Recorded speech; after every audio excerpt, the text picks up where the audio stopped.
Netflix, Disney, and the battle to control eyeballs. Who will win the media wars? The $650 binge. Creative destruction in the entertainment business has had results. Blockbuster results.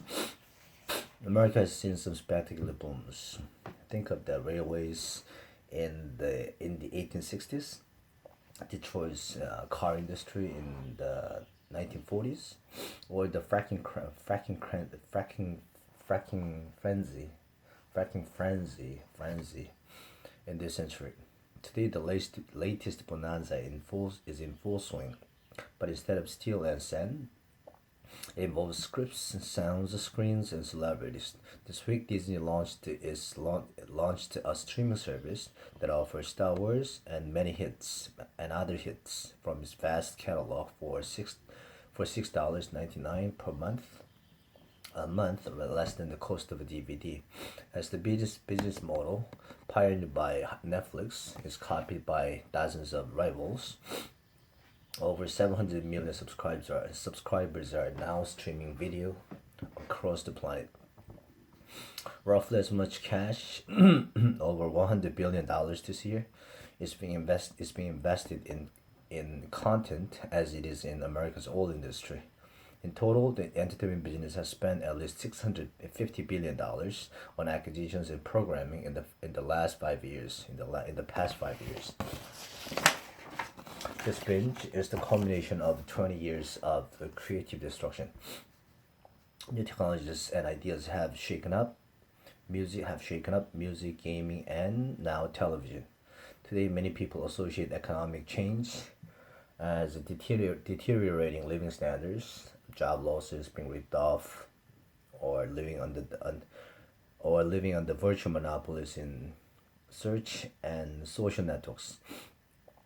But this business blockbuster is a reminder that dynamic markets can benefit consumers with the lower prices and high quality, with lower prices and better quality. Governments has so far had little to do with the boom, but when it inevitably picks, the state will have a part to play by ensuring that the market stays open and vibrant.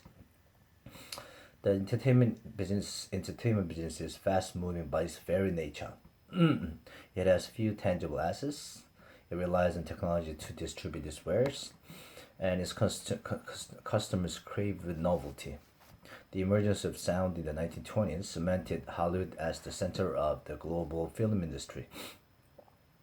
But by the end of the 20th century, the industry had become as complaint as a punchline in a repeat episode of Friends.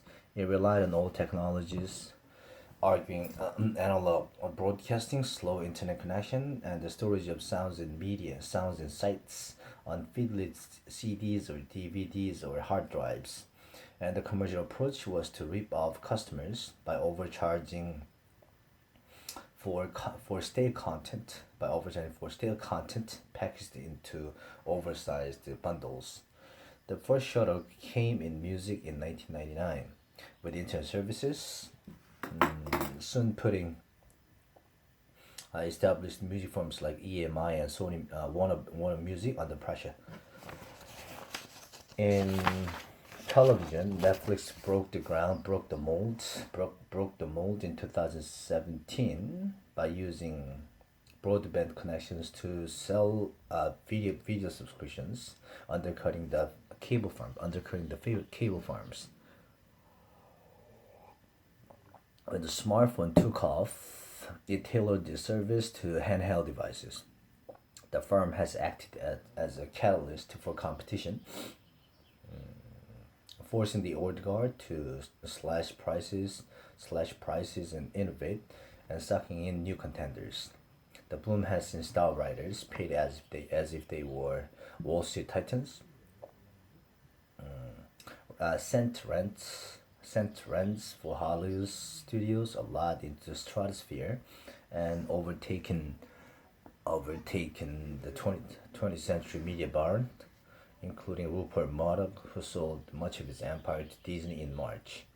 Amid the debris and deals, the outlines of a new business model are becoming clear. It relies on broadband devices, not cable packages, and overwhelmingly on subscriptions, not advertising. Unlike in search for social media, no firm in TV and video streaming has more than 20% market share by revenues. The contenders include Netflix, Disney, AT&T, Time Warner, Comcast, and some upstarts. Three tech firms are active too. YouTube, owned by Alphabet, Amazon, and then Apple, although their collective market share is still small. The music industry is also contested, with the biggest firm, Spotify, having a 34% market share in America. Disruption has created an economic windfall. Consumer, consumer, consider consumers first. They have more to choose from at lower prices, and can pick from a variety of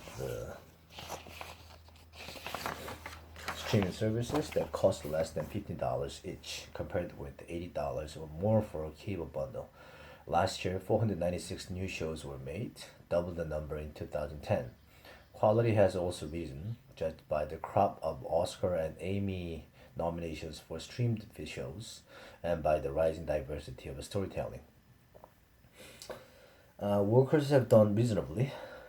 The number of entertainment, media, arts, and sports jobs in America has risen by 8% since 2008, and wages were up by a fifth. Investors, meanwhile, no longer enjoy abnormally fat profits, but those who back the right firms have done well. A dollar invested in Viacom shares a decade ago is worth 95 cents today. For Netflix, the figure is $37. Many booms turn to busts. Unlike, say, WeWork, most entertainment firms have a plausible strategy. But too much cash is now chasing eyeballs. Netflix is burning $3 billion a year and would need to raise prices by 15% to break even. Tricky when there are over 30 rival services. It hopes that its fast growing international markets will create economies of scale as well as saturation. The other danger is debt. Deals and high spending have caused American business firms to build up $500 billion of borrowing.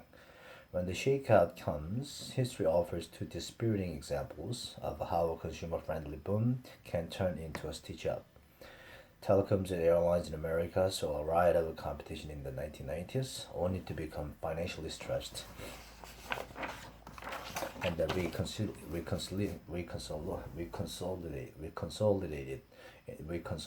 into oligopolies that are known today for poor service and high prices. This is why government has a role in keeping the entertainment business competitive. First, it should prevent any firm, including the tech giants, from acquiring a dominant share in the content business. Second, it should require the companies that own the gateways to content, such as telecoms firms, and handheld providers, such as Apple, that can control what screens show, to have an open access policy and not discriminate against popular content firms. Last, it should make sure subscribers can move their personal data from one firm to another, so they do not become locked into one service. Don't lose the plot. Few people look to Hollywood for economics lessons, but the entertainment epic has featured vibrant capital markets, buyout firms, stock markets, and junk bonds have all financed the industry's reinvention. The stars have been billionaire entrepreneurs such as Reed Hastings, Netflix's boss, and Open Borders have set the scene, since talent comes from around the world, and a majority of streaming subscribers now live outside America. Across the economy, these elements are at risk as politicians and voters veer away from open trade and free markets. For a reminder of why they matter, turn on your screen and press play.